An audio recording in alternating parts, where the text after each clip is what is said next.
Welcome to the Nutritious and Delicious podcast. I'm your host, Bethany, and I've been in the health and wellness space for over 17 years. As a previous health nurse and now a certified holistic nutritional consultant, I help clients with their hormone health, fertility, and family health. Join us on this journey as we connect with experts from around the globe, sharing insights and personal stories along the way. So I'm super honored and excited. Today I have Bruce Sweeney with me. So welcome, Bruce. Ho, ho, ho, Yeah, ho. This is the time of the year. you Thanks should for have. having me, Bethany. An exciting time. And you know what I like about this time of year is like we here at our practice, we build that relationship with our clients, but we love to hear all the little excuse they have during this time of year, Yeah. right? And we made fun of this not too long ago. And I think we might have talked about that prior. We started a board with excuse, and we had 143 excuse why I didn't have enough time to exercise or drink my water. It was comical, Exactly. right? Oh yes. Well, this is a great topic today. So I'm actually going to introduce Bruce to you guys because Bruce and I actually know each other. So Bruce is a highly experienced integrative nutritionist and naturopath and is a respected authority in the field with over 30 years of experience. He is an established with himself with knowledgeable right across Canada. And this is actually great because Bruce and I actually met. They are the founders of Simply for Life here in Canada. And I also work alongside Bruce on the Simply for Life podcast. So this is going to be great today talking to you because we've done a lot of information on the Simply for Life journey. And I think this one is coming up quite often. So the topic today is about fads, trends, diets, and the weight loss merry-go-round. So I think this is a very fitting one for December going into January. Yep. Yep, sure is. Well, It's Bruce, definitely on the topic. Yeah. it definitely is, yes. Bruce, can you kind of share how Simply for Life got started and the passion that you have for this? Okay. Well, I'd love to give you a really good story, but I'm going to give you two stories. First of Okay. all, I have a heart condition. I grew up in an environment of obesity, cardiovascular disease. Had a wonderful doctor who told me that I wouldn't make it to the age of 30 because of my heart condition. So I became absolutely obsessed with nutrition and what it is. Certain countries or certain place in the world, they strive and they live longest and healthiest, and they're the most beautiful people at 95 to 100 years of age. Hmm. But not to say too much because I really want to give people the tools they need to have a good quality of life. But what you might not know is that for the first 10 years of practice, I was not the best consultant because I didn't have the heart to charge people. And this Mm, is when Clinton came in, says, listen, you're giving your time, you're giving like 20 to 30 hours a week yeah. working at Air Canada. We're going to start our business because we love to work together. And I'm going to handle the payment because you're giving a good service. I felt so guilty. I was like, oh, Bethany, don't worry, pay me next week. And you know what happens? As soon as the Yeah. clients start struggling, they're just not paying you and they disappear. So it Right. was Yeah. hard to have good results. And it's funny not to talk about money because you and I, we change people's life just as you do. But the reality is that when people are paying, they're taking a little bit serious. They're showing up. They're Yeah. listening to you. They want to get their value. So yeah, and it's been kind of something we started in 2001, and it catapulted into growing franchise across Canada. And we're not starving for super growth. We're starving for quality and good Yeah. relationship, and that's the key of Simply for Life. That's such a great story to come from sort of your own health journey. And I think a lot of people do kind of go through that direction. I did, yeah.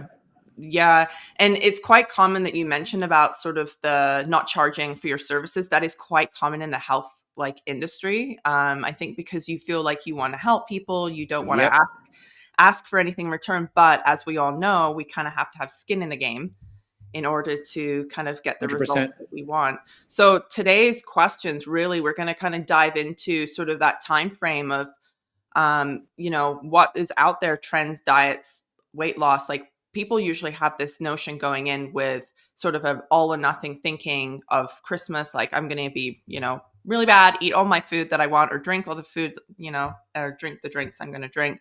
And then It's they go only into once per year. yeah, and then they go into the new year and it's the same thing. It's like, I'm gonna, get healthy, do all this, and it's like very restrictive. So considering sort of the rise and the fall of the diet trends over the time that you've worked at Simply for Life, like even in the 1990s, like the trends that have been going on, can you list kind of a few of them and the fads that have sort of impacted the public perception on nutrition and weight loss now? Yeah, boy. When I saw that, I was saying, "Oh my God!" I go way back. I'm talking Yeah. from the early '90s. I've been practicing for quite some times, but the fat back in the early days, it was the Atkins was very popular and demonized at the same time. Right. And nevertheless, the Atkins diet did quite stir the pot because people were eating bacons, all kinds of fat, and losing weight. Yeah. And there's always some pro and cons in this. I was right in the middle of the storm that you had to be eating low fat. If you would have butter, you would die. If you Okay. had egg yolks, you would have cancer and a heart attack. And unfortunately, the industry had a lot of power back then, and we didn't have as much research influence and as much individuals like you and I that really want to make a difference at educating. But I remember seeing clients flying to Asia back in those days to get the worm. They would get a worm inject or in themselves to lose weight. That's how The desperate they worm. were. Yeah, a worm. I Oh, do remember the era wow. of the ephedrine. It would basically blunt your appetite. You would be overly stimulated, eyes as if Ephedrine. you Yeah. were high all day, not sleeping, but you would lose weight, but you would Yeah. lose muscle mass, everything. And also the low calorie and low everything was much more predominant back then Yeah, it was. because we didn't have the education we have today, right? Things have changed dramatically. And just to say, you and I, how much we're moving towards that, people are asking the right questions. Um, as much, unfortunately, the first reason people will start eating healthy, do a dietary trend or a weight loss trend or a gimmick, whatever it is, primary motivator is weight loss, Yeah. unfortunately. It should be their health, but that thing is changing. But are you familiar with the abacus data?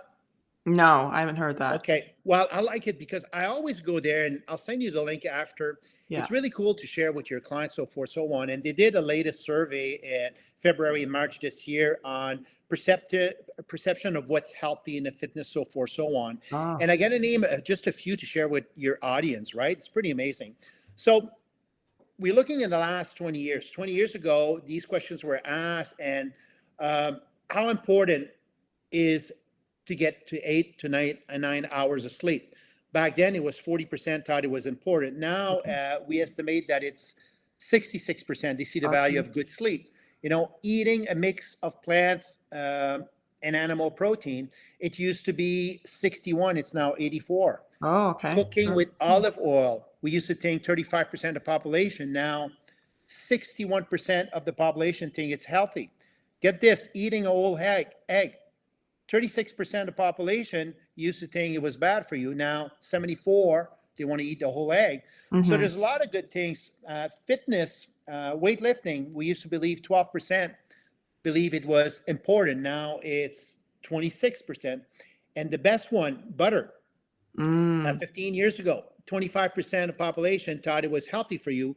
Now 69%. don't think And it. margarine is way down. So Yeah. there's definitely some change happening, right?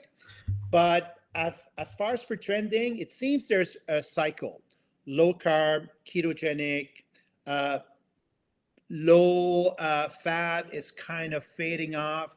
Low calorie still there. It's how we're going to make it sexy and appealing to the mass so they can come back because they're always excited about what's new. But there's Yeah. very smart people, much smarter than I am, that basically make this as a business model. They market it here, they tweak a couple things, and there you go. You get the flood of people chasing the scale again, right? It's very interesting that you say that. So it's like a good, like every study was sort of saying like a increase by like 20%. So it's showing that there's like a lot more education, which is good. So So, it might be the yeah. alternative health. I think with the education part, because again, we're not learning a lot of this through our general doctors. We're kind of getting this from naturopaths like yourself, nutrition people like myself, and that's great to hear. Um, I wonder if like the internet has something to do with that because people are Googling a lot of things. Again, like you said, it can kind of be pushed. certain items and stuff. So these things come up, but like you said, I think the driving factor for a lot of people is the weight loss industry. And I think if you're desperate enough, you'll kind of do anything and sort of put Oof. your Yeah. health aside. And as you and I know, doing these diets and trends and things like that, like later on, you're going to have the repercussions, which is where you and I are seeing people more with health complications. Well, we're mortgaging our health for weight loss. Yeah. When you think, and I'm not saying weight loss is not good, it's important. Obesity is a crisis right now with cardiovascular disease, cancer. But I think also out of this, a trend we should all do, and I was kind of upset to read this, but only 16% of Canadian right now, they have reading their label top of priority. 84% are buying health product by what the marketing is telling them. Okay. So we really, you and I, with all your audience, we need to work even harder to get them to understand and reading their ingredients, as Yes. opposed to counting calorie and low fat this and low calorie this and low sugar. We Yeah. have, and I don't know, I was kind of taken back because I was expecting that with all those trends, this would have changed. But we need to push everybody start looking at the ingredients, not counting calories, looking at the ingredients first. I actually teach that to my boys too. So like they'll say like, "Oh, this has so many calories," and I'm like, "Yeah, but read the ingredients." I'm like, "Can you pronounce them?" And some of them they're like, "What is this thing?" And they're trying to like pronounce it. I'm like, "Exactly. I It's not real." Right? And I think when it makes me think about sort of clients and stuff when they come to read the nutrition label and they see the ingredients like, "Well, I don't really know what that is. I'm not sure, so I'm just going to sort of pass by." And I understand the numbers. I understand what calories are, I understand what fat. So it's almost like broken down and it's also showcased higher, like higher and also bigger than typically the Yep. ingredients are smaller. And you're kind of like, what is that? And the thing that I hear from clients when I explain to them what the ingredients are is like, well, why would they put that in there? And Bingo. exactly. And I'm like, you know what? Like, unfortunately, the food industry can do what they want and they And can they're market. smart. They're Yeah. smart. They have much more money than you and I combined all day long. And they're ahead of the curve always. Just as they come with new trends or new marketing, for us, it takes us usually a couple of months, like, oh, this is what's going on right now. Yeah. I remember not too long ago when they changed from high fructose corn syrup to corn sugar, so forth, so on. Just those Yeah. wording, it's okay, we get it. But I think also for me, they've done a good job because we're more prone to buy packaged food than whole food. Yeah. And we Convenient. should be eating the box instead of what's in the packaged food A because box the has box more has more fiber. fiber. Yeah. Exactly. And I've worked in a diet and health clinic, so this is something that comes up for me, but we've witnessed kind of the low fat diets to low carb, the ketogenic approaches which are coming in right now. And in your opinion, what has kind of been the most significant consequences, I guess, both positive and negative, these particular diets today? Like what are we seeing now when people have done these? Yeah. Well, first of all, I'm going to say the positive. There's always positive out of everything.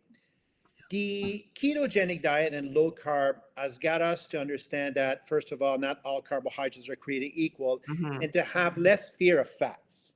Yes. The problem is that people are really aligning their progress with the scale at whatever the reason is. Yeah. So they might be on a high ketogenic diet, which 75, 80% of their diet is fats, but they have high inflammatory fats.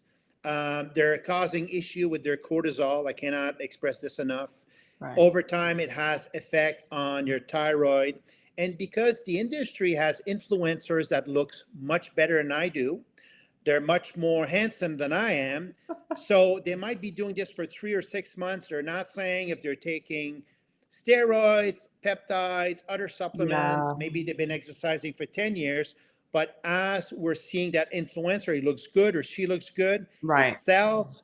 And they're telling you that they're doing the ketogenic diet, buy this product, so forth, so on. The problem I see, number one, is that ketogenic diet has become a processed diet. So a Process. lot of the product out there are very much processed, highly refined. We're not getting those quality ingredients because you're kind of eliminating all your fruits and vegetables. Yeah. out of the equation most of the time. I'm a big fan of fruits and vegetables. And you're not getting those phytonutrients, antioxidants, nutrients that we need to strive long term. Because anybody, any diet that you do out there, doesn't matter if it's yin yang diet, if you cut processed food or junk food from the beginning, you're going to start feeling better. Yeah. But over time, as your body adjusts, as basically we age gracefully, there's nutrients, there's amino acids, there's a broad spectrum of things that we need that needs to commingle together. So these diet work, their diet, but they're restrictive also. And I've always said, Bethany, whether it's low carb, it works. Whether it's ketogenic, it works. Mm-hmm. Whether it's short term or not.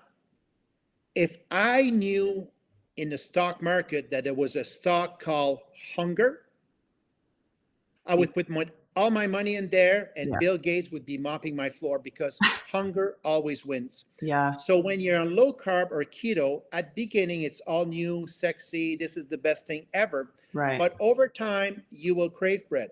You will crave pasta. You will crave fruits. And that's when you derail. I'm a big fan of having a broader spectrum of food diversity. And I'm a big fan of no restriction. But I explain my client what no restriction is. So I think that these diets, even though they're amazing for quick weight loss, for the bulk, there's still some that will sustain this for the rest of their life. Just like there's some that are very disciplined. There's people who will do it. I'm not taking that away. But I'm talking at the bulk of 75 to 80% of the population, right? Yeah. You want something that's sustainable long term. And we need to change our story and what we're telling, because we're so tied up with the scale. We're measuring our success with the numbers. And it plays tricks on you because you've seen it too. You get a client comes in, they lose 5 pounds, like, oh, maybe this weekend I can have more wine. Yep. And they come in, they didn't lose up. because they exercise. Like, Yeah. well, what's the point of doing this? May as well eat whatever I want, right? Yeah. So that number creates a sabotage. You know, we're forgetting that we're feeling better. The inside of our bodies reduce inflammation. Prevention. Have you talked to anybody over 60 right now? They're definitely attending more funeral than ever before because of cancer, cardiovascular disease. Know somebody has dementia, know somebody with poor quality of life, somebody got amputated. So to me, that would be the motivator to say, I don't want to be a statistic. Yeah. I want to align myself with food and a lifestyle that's going to prevent me. So when I retire, I can strive and have a good quality of life, right? That's so true. It rang right through my system when you were talking, because I've worked in the diet industry myself as a nurse. And so like just it brought up all this stuff that I remembered, and the keto was very processed.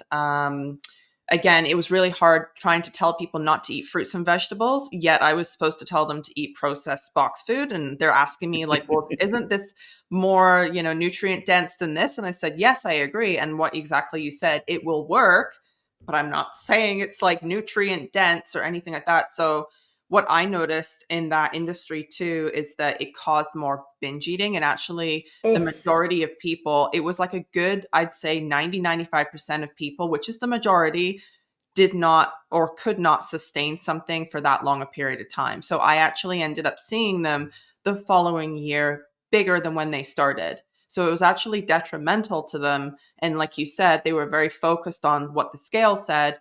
Either it would be, I've had a good week. Oh, now I deserve to have something. And then they would go eat what they feel that they couldn't.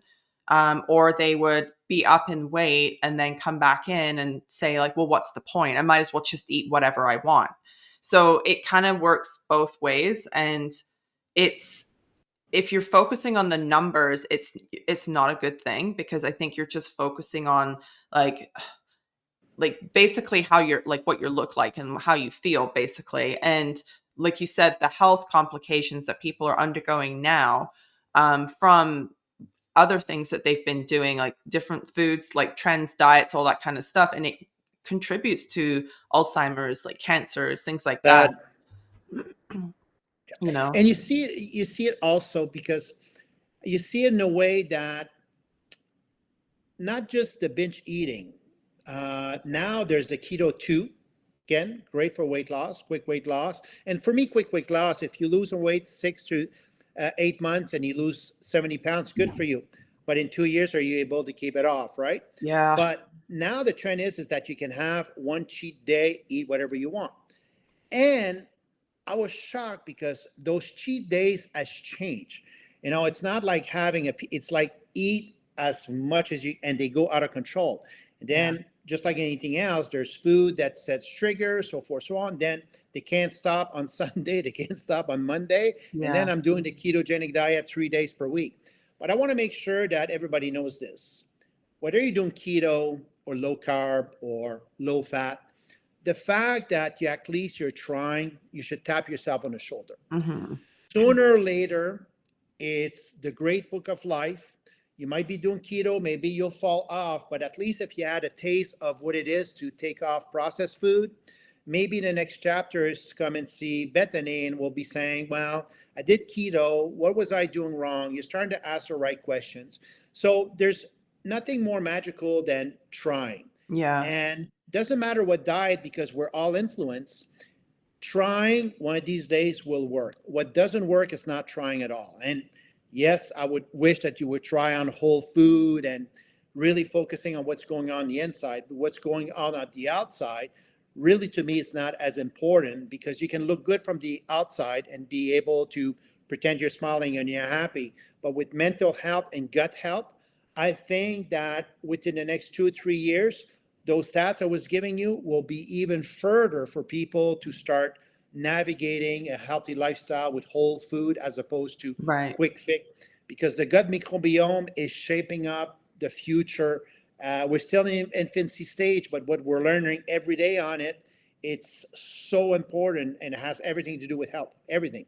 It is. I think the gut brain is definitely something that Oh, isn't really looked at, and a lot of people, like you said, they're really struggling with their mental health and their guts are very much off. What are your biggest concerns today, I guess, regarding the numerous fads and the trends in the health and wellness space, and what should people really be aware of? yeah, always say chase the feeling of feeling good, not the scale. My biggest concern is, I've said it and I've repeated for many years, they're mortgaging their health for weight loss. And that sends them in all kinds of roller coaster. And it's very hard for anybody the first 3 months to comprehend this, because they're motivated, they're doing this, it's the best program ever. I got to tell all my friends. Yeah. But when you start having conversation with them 6 or 8 months later, there's always something that sets off. Sometimes it's their estrogen that goes out of whack. You get women that lose their cycle. Some walk into menopause early on. Some have Right. heavy bleeding. Some have migraine. Some have issue with their thyroid. So I think what we know is that eating whole food has never disappointed us. We've been Right. eating that way since ancient time. And what I tell my clients, when you're not too sure about how you should eat, just think about your great great grandparent. They didn't eat Mhm. simply for life. They didn't Bethany. They knew how to eat very well. They Right. eat 3 square meals per day. They were not influenced. And for the most part, they strive much better than we are doing right now. Right. So second problem is that we have an industry that's making billions of dollars, so you got to follow the money trail. And I'm not going to be any hypocrite. I do sell supplements, I do sell product, but there's no quick fix products that I Right. give my clients. If you have a deficiency in vitamin D3 because we did your vitamin D hydroxy, of course, and if you have a B12 deficiency. But for me, just to shoot some supplement because they look good and they have all kinds of claim, I can't do that. It doesn't resonate with me, right? So it's the influence that we're creating out there. So to say, I'm very concerned about all the influencers we have out there, because we know that 95% of what we see on social media is not always real, but they're so good at marketing, and more are coming right in your face, and they're doing it this time of year right now, probably till the end of February. We're going to Yeah. be blasted with all kinds of influence. The big Magic one solution. the big one I see, and I know you talked about ephedrine, everything like that, I think those are the big concerns for me because it's putting something into your body. And there's a bunch of weight loss drugs out right now kind of claiming the same thing, very, very, very expensive. And people are paying those rates to keep. But again, is that something long-term sustainable you can do? And again, there's studies done sort of on the organs that it's affecting. And I find that the people I've spoken to, it's like, well, yeah, everything's fine, so it's kind of like, we'll just put that on the back burner until it's a problem, like you said. They're in the now moment, right? Yeah. And unfortunately, you and I were blessed with my heart condition. I'm always thinking like in my 70s or 80s, so forth, so on. But until you meet, like, without naming any names, we had someone of our family member who passed a couple of years ago, Right. and it was all due to lifestyle, Mm, cardiovascular disease, liver functions, you name it. But his wife ended up being a caregiver for 3 years of his life, mm, and worried sick all the time. And the two daughters were worried sick all the time. So, you know, you don't want to be that selfish. I'm not trying to be yeah. mean, but when you're putting your loved one in that misery, it's no longer about you anymore. It's about the family, right? Right. And one of them ended up having two nervous breakdown Oh, just because of seeing her dad in such a poor yeah. condition, right? And that hopefully would change sort of her perspective, I would hope, kind of going forward for her own health. Did it ever? Good. Yeah. Oof. Yeah, That's did it ever? A little bit to the extreme, to be honest with you, right? yeah. Now she's become an advocate, like you cannot eat this, you cannot do this. And Yeah. there's a joke floating around, and I used to be a vegan myself, but when you're around a vegan, you don't have to ask them, they'll tell you. Yeah. And if you're around somebody who does keto, you don't have to ask them. They'll tell you, I'm on keto, I'm doing keto, I'm doing keto. Yeah. They'll repeat it at lunch at least 10 times, just Yeah. in case you didn't hear it the first time, right? So she's highly motivated. And I told her not too long ago, I toned it down. I said, because Yeah. people, they'll pretend they listen, but they're not listening. Right. What's your kind of personal motto in terms of maintaining health in like today's world? What kind of key lifestyle things do you do for yourself and your overall well-being? Well, I focus on being happy as much as I can in reality, right? Happiness is my driver. I think I've shared that with you many times. I Yeah. love to laugh, and I want to preserve that laughing and cherish those moments with my wife as long as I can. I love to stupid dance in front of my wife because it makes her laugh. Yeah. We do crazy face when we leave the office all the time to make ourselves laugh. So Yeah. happiness is very important to me. Because I strive on happiness, I'm more apt to make healthier choice. Right. Because I love to laugh, I'm more apt to make healthier choice. And I've never changed. I've always said, for me, I don't chase a scale. I chase the feeling of feeling good. Yeah. Feeling good trumps everything. And if you want to have meaningful, truthful conversation with people that are honest with you, not the first 2 or 3 weeks they're doing a diet or a weight loss trend, but if you talk to them, a lot of them are not happy. They're They're not not. feeling No, good. They're they're not. miserable. They're craving. They're grumpy. But the scale is driving them. So their Yeah. only fix they have is that scale. And if it doesn't go their way, they're in trouble. Yeah. But Yeah. when They're you focus on joy, being happy and laughing, you're less hard on yourself. Am I perfect? Far from perfect. Am I good with food? Yes, I am good with food. But some days, I was joking this morning, I says I'm a vegan. At oatmeal with berries and flax, I'm a vegan. But then at lunch, I was a carnivore because yeah. I had vegetables with And then you're keto in the some evening. pork, right? Yeah. So it puts less weight on your shoulders doing a lifestyle change as opposed to chasing the scale and be influenced by what other people are telling you to do. You should be talking to a professional like both you and I to align them in the right direction. Yeah, I think people are shocked when they talk to me because they're like, "What do you mean? Like, I thought you would restrict me." And then that's kind of what they're looking for. And I'm like, actually, I'm doing the opposite. I'm kind of like, what do you like to eat so I Yeah. can make something super tasty so you're looking forward to making this for yourself or a sweet treat, Bingo. things like that. Because I want people to look forward to food. Like as you know, food is cultural and so many events come up like Christmas, birthdays, holidays, all that kind of stuff. You want to enjoy that.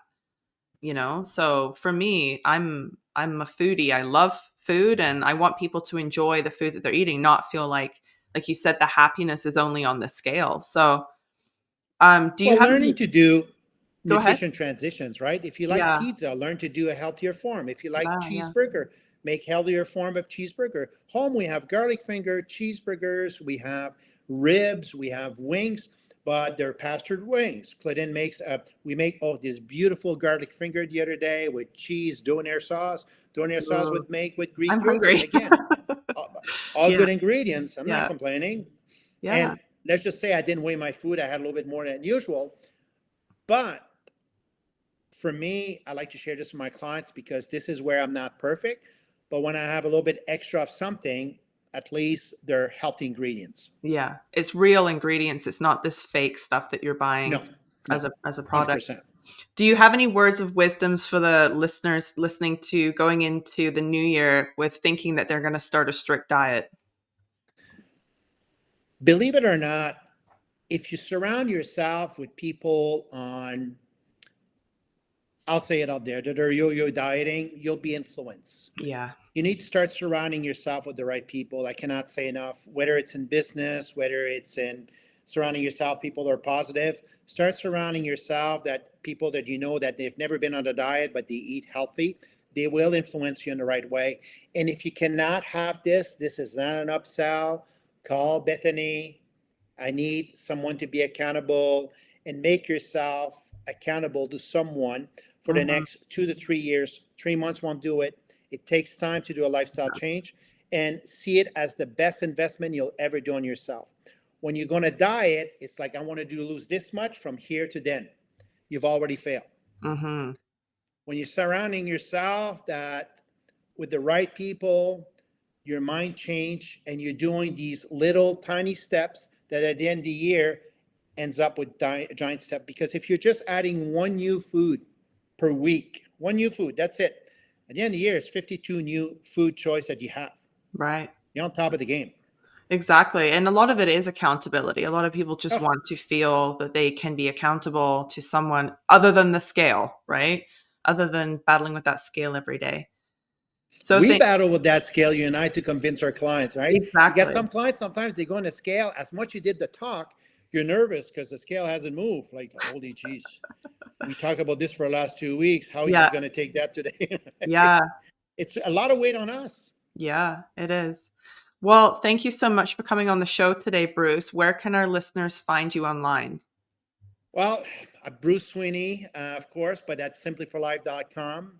I'm mostly on Facebook. I'm old school, right? But the rest of my team are pretty much all over the place. And my practice is in St. John, right on the other side of the country from you, St. John, New Yeah. Brunswick. I'm an Acadian at heart, and as you can tell with my accent, even though I have an English name, I'm as French as it can be. Yeah. And yeah, happy holidays, everybody. And please, please, this is a time to enjoy time with loved ones. And next year, your goal should be, I'm going to surround myself to be accountable to what constitutes a healthy lifestyle. Exactly, a healthy lifestyle. So, Merry Christmas, everybody, and thank you so much for coming on the show. We'll have all the notes here for everybody in the show notes here. So, stay tuned for our next episode, and don't forget to like and subscribe so you never miss a show. In good health, everybody. Merry Christmas. Merry Christmas to you too, Bethany.